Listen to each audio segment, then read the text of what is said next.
नमस्कार श्रोताओं, शाम के ठीक 7:20 हुए हैं और ये समय है आपके अपने कार्यक्रम स्पोर्ट्स स्कैन का। आज के स्पोर्ट्स स्कैन के इस एडिशन के साथ मैं हूं आपका होस्ट और दोस्त सिद्धार्थ सिंह। तमाम खेल खबरों पर विस्तार से चर्चा करने के लिए स्टूडियो में आ चुके हैं वरिष्ठ खेल पत्रकार Malay Nirav. Malay, sports scan कार्यक्रम में आपका स्वागत है। धन्यवाद सिद्धार्थ जी। सबसे पहले नजर अब तक की स्पोर्ट्स हेडलाइंस पर। आईपीएल क्रिकेट टूर्नामेंट में अब से कुछ देर बाद सनराइजर्स हैदराबाद का सामना लखनऊ जायंट्स से होगा। खेल मंत्रालय राष्ट्रमंडल और एशियाई खेल 2022 के लिए प्रशिक्षण पर 190 करोड़ रुपए खर्च करेगा।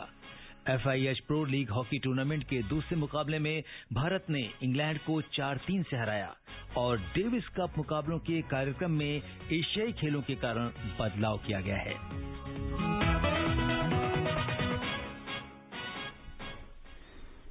और खेल खबरों की शुरुआत करते हैं सबसे पहले आईपीएल से।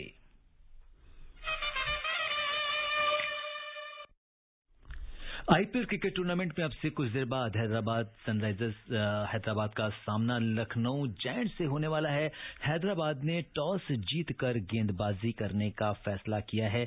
क्या कुछ होने वाला है आज के इस मैच में, बता रही हैं स्पोर्ट्स डेस्क से नीलम मलकालियां।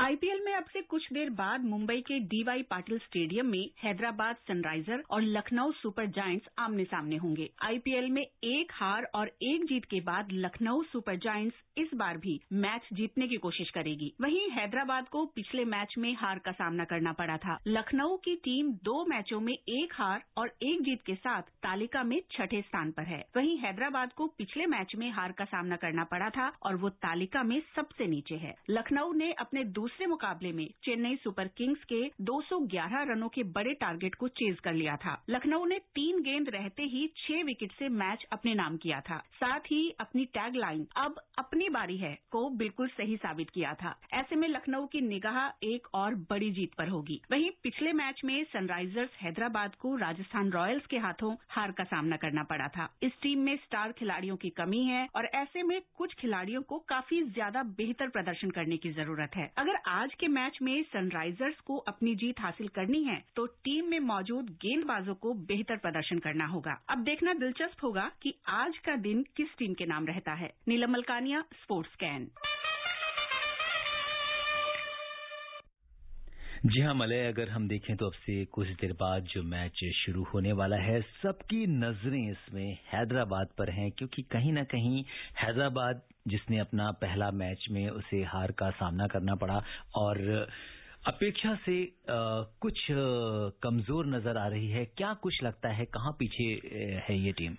देखिए, सबसे बड़ी बात जो नजर आ रही है सनराइजर्स हैदराबाद में वो ये कि गेंदबाजों ने अभी तक उनके कोई खास प्रदर्शन नहीं किया है। अगर आप बात करें भुवनेश्वर कुमार की तो उन्होंने एक इकोनॉमिकल स्पेल दिया था, 1 विकेट लिया था 29 रन देकर, लेकिन Romario shepherd, Umran Malik, T Natarajan, Washington सुंदर, इन्होंने ढेरों रन दिए और कोई प्रभावित नहीं कर पाया।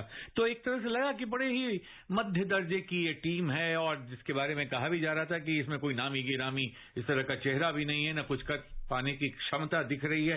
तो उन्हें दुनिया को गलत साबित करने के लिए बहुत अच्छा करना पड़ेगा, खासकर उनके गेंदबाजों को, क्योंकि राजस्थान रॉयल्स के हाथों जो 61 रनों से उनकी हार हुई थी, उस हार से उबरने के लिए उन्हें जरूरी है कि वो अच्छे खेल का प्रदर्शन करें और इसके लिए उनके गेंदबाजों को बहुत अच्छा प्रदर्शन करना पड़ेगा। बिल्कुल। और केएल राहुल की अगुवाई में लखनऊ के जो सुपर जायंट्स हैं, उन्होंने जो उनका पहला सीजन है इसमें एक अच्छी शुरुआत की है और गेंदबाज जो है यहाँ पे अपना काम बखूबी कर रहे हैं और आयुष बदोनी के रूप में अगर हम देखें तो एक अच्छा खिलाड़ी भी उन्हें मिल गया है। और बतौर अगर पहला आईपीएल ये टीम खेल रही है और जिस तरह का पिछले मैचों में इन्होंने प्रदर्शन किया है वो भी इनका काबिल तारीफ है।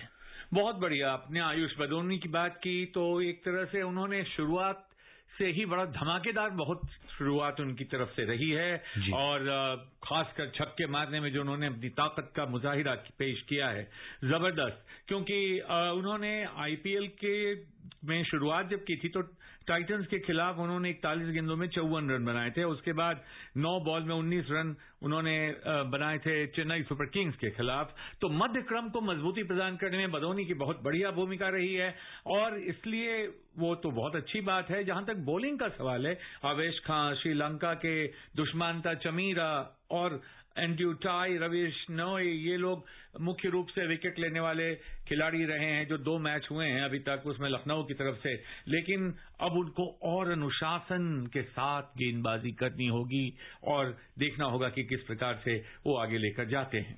और अगर हम देखें तो केएल विलियमसन जो है वो अपने मध्यक्रम से बेहतर प्रदर्शन की उम्मीद कर रहे हैं। पिच पर घास है जिसके कारण विलियमसन ने अपनी टीम में कोई बदलाव नहीं किया है। लखनऊ सुपर जायंट्स के कप्तान राहुल भी पहले गेंदबाजी करना चाहते थे और उन्होंने होल्डर को टीम में शामिल करने के लिए जमीरा को बाहर रखा है। तो बहुत सारे कॉम्बिनेशंस बन रहे हैं। ऐसे में ये मैच जो है काफी दिलचस्प होने वाला है। बहुत दिलचस्प। देखिए, एक बात जो निकलकर सामने आई है इस पूरे आईपीएल में अभी तक, वो ये कि ओस जिस तरह से पड़ रही है, लगता है कि बारिश में गेंद भीग जाती है। हालांकि एक आध मैच में ऐसी ओस देखने को नहीं मिली है, लेकिन कुल मिलाकर देखा जाए तो जो तेज गेंदबाज हैं वो पावर प्ले में जिस प्रकार से विकेट चटकाते हैं, अगर उसी तरह से होता रहा तो फिर मुश्किल हो जाती है टीम के लिए। तो इसलिए बहुत ही सोच समझ के साथ, रणनीति के साथ केन विलियमसन बड़े अनुभवी खिलाड़ी हैं। देखना है कि किस तरह से वो, और उन्होंने जो फैसला किया है वो भी बड़ा सही है। तो इस तरह से देखिए अब आगे क्या होता है। बिल्कुल, तो देखना होगा कि हैदराबाद क्या अपनी जीत का खाता खोलती है आज, या क्या कुछ रहता है इस मैच में। और अगर कल के आईपीएल की बात करें तो कल मुंबई में पंजाब किंग्स ने चेन्नई सुपर किंग्स को 54 रन से हरा दिया। 181 रन के लक्ष्य के जवाब में चेन्नई सुपर किंग्स 18वें ओवर में 126 रन पर आउट हो गई। शिवम दुबे ने 57 रन बनाए। पंजाब किंग्स के लिए राहुल चाहर ने 3 विकेट लिए। इससे पहले पंजाब किंग्स ने 20 ओवर में 8 विकेट पर 180 रन बनाए। और अगर हम देखें तो जिस तरह से लियाम ने जो है सर्वाधिक 60 रन बनाए, उन्हें प्लेयर ऑफ द मैच भी घोषित किया गया। कल के मैच के बारे में क्या कुछ कहेंगे आप? देखिए, जब लियाम लिविंगस्टन को ऑक्शन टेबल पर जब उनका नाम आया, सब लोग आश्चर्य कर रहे थे कि इंग्लैंड का ये खिलाड़ी जिसने बहुत कुछ खास नहीं किया था पिछले आईपीएल में, क्यों अनिल कुंबले उसे चुन रहे हैं, इतना ज्यादा पैसा देकर ला रहे हैं। उसने सिद्ध कर दिया कि अनिल कुंबले की जो अनुभव वाली आंखें हैं वो बेकार नहीं है। उन्होंने जिस तरह से न सिर्फ बल्लेबाजी की बल्कि गेंदबाजी भी की और अंत में एक कैच भी पकड़ा, जबरदस्त। क्योंकि लिविंगस्टन ने ये दिखा दिया कि जो मुझ में तुमने पैसा लगाया है वो वसूल हो जाएगा हमारी बल्लेबाजी से और गेंदबाजी से। और जिस प्रकार से वो बैट करने आए थे, जब बल्लेबाजी करने आए थे, 2 विकेट गिर चुके थे, 14 रन थे मात्र उस समय स्कोर बोर्ड पर, और उस समय उन्होंने जिस प्रकार से बल्लेबाजी की, जबरदस्त। और 32 गेंदों में 60 रन बनाए, तो वो मानने को तैयार नहीं थे। ऐसा नहीं लग रहा था कि रुक रुक के खेलेंगे, विकेट बचाने की कोशिश करेंगे, और धुआंधार अंदाज में आतिशी बल्लेबाजी जो उन्होंने की है, कमाल की बल्लेबाजी। और उन्होंने ऐसी अंदाज में बल्लेबाजी की कि चलो कल वल कुछ नहीं होता, जो होगा आज होगा, मैं करके दिखाऊंगा। और इस तरह से उन्होंने बहुत ही बढ़िया, उसके बाद जिस तरह से बल्लों से, उनके बल्ले से रन निकल रहे थे और उनके साथ बहुत ही जबरदस्त जोड़ी बनाकर खेल रहे थे शिखर धवन, जिन्होंने 24 गेंदों में 33 रन बनाए थे। तो दोनों स्ट्राइक रोटेट करते रहे और पावर प्ले में 72 रन बने, तो बहुत ही बढ़िया लिविंगस्टन।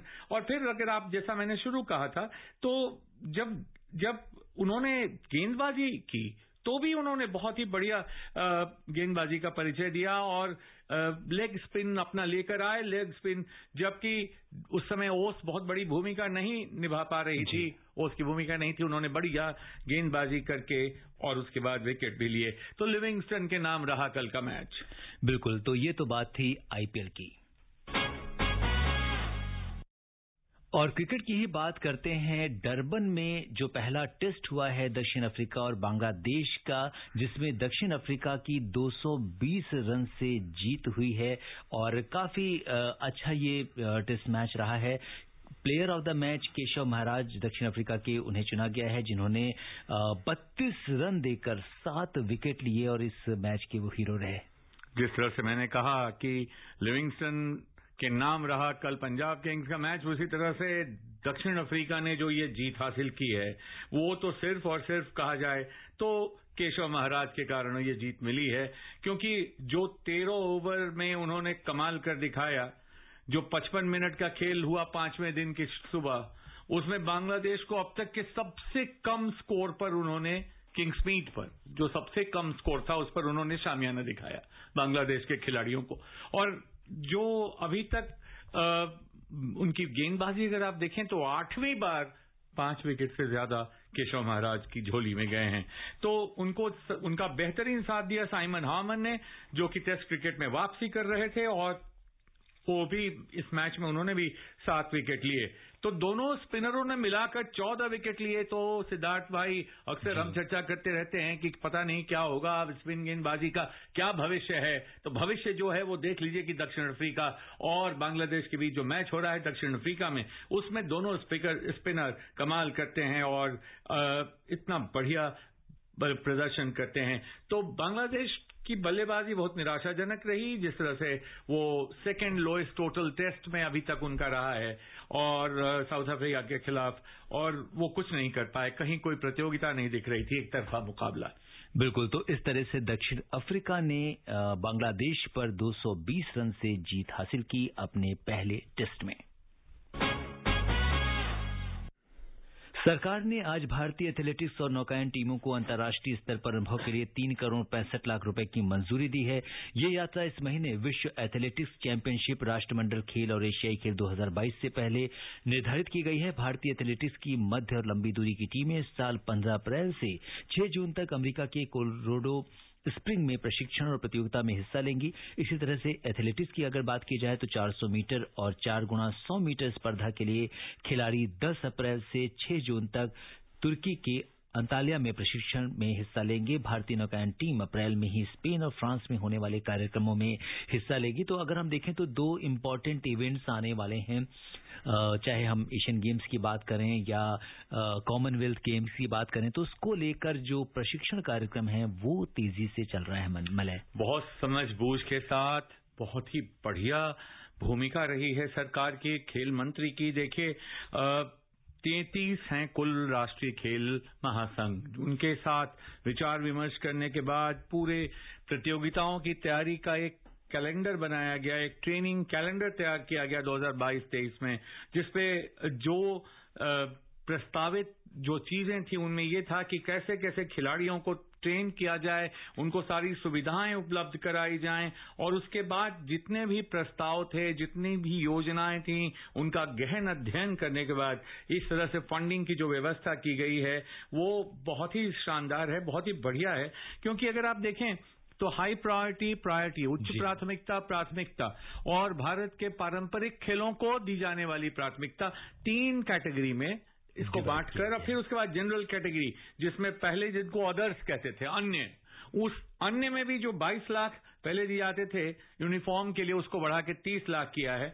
और जिस प्रकार से जनरल स्पोर्ट्स की ट्रेनिंग किट होनी चाहिए, track suit, T shirt, shorts, warm up, ये सब दिए जाएंगे खिलाड़ियों को। तो जो एक मतलब जिसको कहते हैं कि प्रोफेशनल ट्रेनिंग प्रोग्राम, उसकी पूरी तैयारी है, और जिसमें बहुत ही जबरदस्त बातें। और भी मैं 1-2 चीजें आपको बताना चाहता हूं। फिजियोथेरेपिस्ट जी, टीम के एक अभिन्न अंग के रूप में उनको रखने पर 2 लाख रुपए महीने तक के लिए व्यवस्था की गई है, जो चीफ फिजियोथेरेपिस्ट होगा। तो बहुत ही अच्छा कदम ये सर। बिल्कुल। तो इस तरह से खेल मंत्रालय राष्ट्रमंडल और एशियाई खेल 2022 के लिए प्रशिक्षण पर 190 करोड़ रुपए खर्च करेगा। मंत्रालय ने 33 खेल स्पर्धाओं के लिए प्रशिक्षण और प्रतियोगिताओं के वार्षिक कैलेंडर को अंतिम रूप दिया है, और वित्तीय वर्ष 2022-23 के लिए विभिन्न राष्ट्रीय खेल संघों को सहायता के रूप में 259 करोड़ रुपए की राशि निर्धारित की है। बजट का निर्धारण 33 राष्ट्रीय खेल महासंघों के साथ वर्ष 2022-23 के वार्षिक कार्यक्रम के अनुसार होने वाली प्रतियोगिताओं और प्रशिक्षण के आधार पर किया गया है। युवा मामले और खेल मंत्री अनुराग ठाकुर ने कहा है कि सरकार ने 2022-23 के लिए राष्ट्रीय खेल संघों द्वारा प्रस्तुत योजनाओं और प्रस्तावों के साथ विशेष रूप से आगामी राष्ट्रमंडल खेलों, एशियाई खेलों और पैरा एशियाई खेलों को ध्यान में रखते हुए बजट का निर्धारण किया है। उन्होंने कहा कि खिलाड़ियों की तैयारियों के लिए धन की बाधा नहीं होगी।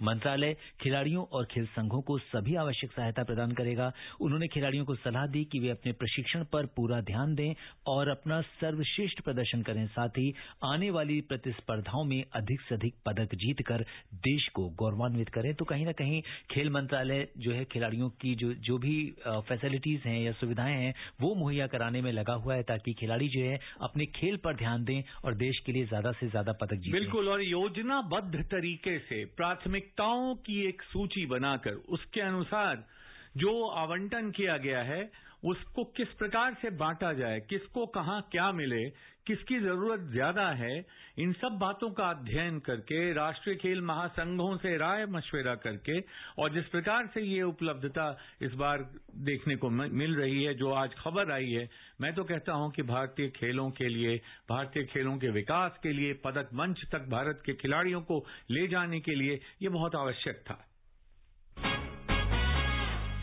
भुवनेश्वर में FIH pro league hockey tournament के दूसरे मुकाबले में भारत ने इंग्लैंड को 4-3 से हराया। भारत की ओर से हरमनप्रीत सिंह ने मैच में 3 गोल किए। इसके साथ ही हरमनप्रीत ने अंतर्राष्ट्रीय मैचों में 100 गोल करने की उपलब्धि भी हासिल कर ली। शनिवार को पहला मैच भारत ने 3-2 से जीता था। इस जीत के बाद भारत तालिका में 10 मैच में 21 अंकों के साथ पहले स्थान पर है। जर्मनी के 8 मैच में 17 अंक हैं और वो दूसरे स्थान पर है। इंग्लैंड 7 अंकों के साथ 7वें स्थान पर है। भारत का अगला मुकाबला 14 और 15 अप्रैल को जर्मनी से होगा। तो इस तरह से भारत ने जो इंग्लैंड को मात दी है 4-3 से, शानदार खेल का प्रदर्शन किया। बेहतरीन, और खासकर तारीफ करनी होगी हरमनप्रीत सिंह की। क्या हैट्रिक, 4-3 से भारत को जीत दिलाई उन्होंने। हालांकि ग्रैम रीड जो बहुत खुश थे, मुख्य कोच जो हैं, उन्होंने एक बात जो कही उस पर भी गौर करने की जरूरत है। उन्होंने कहा कि पता नहीं क्यों अंतिम समय तक हम लड़ते रहते हैं और जब लीड ले भी लेते हैं तो पिछड़ने लगते हैं और फिर बचाने में लग जाते हैं। तो भारत, चलिए अंत भला तो सब भला, जब जीत जाते हैं तो इसमें कोई दिक्कत नहीं होती। और उसके बाद जिस प्रकार से हरमनप्रीत ने लगातार 26वें मिनट में तो एक के बाद एक 2 गोल, और फिर 43वें मिनट में गोल, मनप्रीत सिंह ने 1 गोल। तो इस तरह से जो खिलाड़ियों के बीच तालमेल देखने को मिला, और अंतिम क्वार्टर में इंग्लैंड ने पूरी चढ़ाई की और जो डिफेंडर्स ने डिफेंड किया है वो भी देखने लायक था। दक्षिण अफ्रीका में हॉकी महिला जूनियर विश्व कप में भारत ने क्वार्टर फाइनल में जगह बना ली है। भारतीय टीम ने अपने दूसरे मैच में जर्मनी को 2-1 से हराया। लार्रे मिस्यामी ने दूसरे और मुमताज खान ने 25वें मिनट में गोल किया। जर्मनी ने अंतिम क्वार्टर में वापसी करते हुए 57वें मिनट में 1 गोल किया। इस गोल ने भारत की बढ़त को कम तो किया, लेकिन भारतीय टीम को जीतने से नहीं रोक सकी। भारत ने अपने पहले मैच में वेल्स को 5-1 से हराया था। तो दूसरी तरफ भी जीत है, और जिस तरह से और शानदार जीत है सिद्धार्थ जी, क्यों कि सब लोग स्तब्ध रह गए कि भारत की जूनियर महिला टीम ने जर्मनी को 2-1 से पीट दिया। देखने लायक बात थी। लेकिन अब तक सिर्फ 2013 में एक मुकाबला हुआ था जब विश्व कप, उसी में भारत ने एक बार कांस्य पदक हासिल किया है। मगर इस बार जब उन्होंने जर्मनी को हराया है तो लगातार ये दूसरी जीत है, इससे जैसा आपने कहा।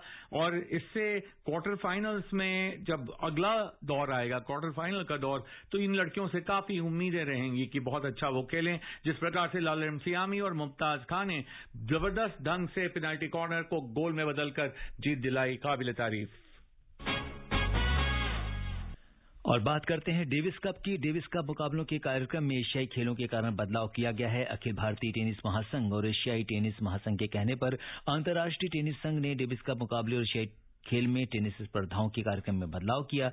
चीन में होने वाले एशियाई खेलों में टेनिस की स्पर्धा 10 से 14 सितंबर के बीच होनी थी, लेकिन बदले कार्यक्रम के अनुसार अब ये मुकाबले 18 से 24 सितंबर के बीच आयोजित किए जाएंगे। भारत और नॉर्वे के बीच डेविस कप के मुकाबले 16 से 18 सितंबर के बीच होने थे, लेकिन बदलाव के कारण अब ये 14 और 15 सितंबर को खेले जाएंगे। तो ये एक बदलाव किया गया है। मलय जी, जो भारत नहीं चाहता कि टकराव हो दोनों में एशियाई खेलों में, क्योंकि डेविस कप में भारत का प्रदर्शन अच्छा रहा है। नॉर्वे की टीम के साथ जब मुकाबला होगा तो पूरी तैयारी से होना चाहिए और उसमें कहीं ऐसा ना हो कि टीम में फेरबदल करने की जरूरत पड़े। जैसे देखते हुए ये फैसला बहुत सही फैसला है।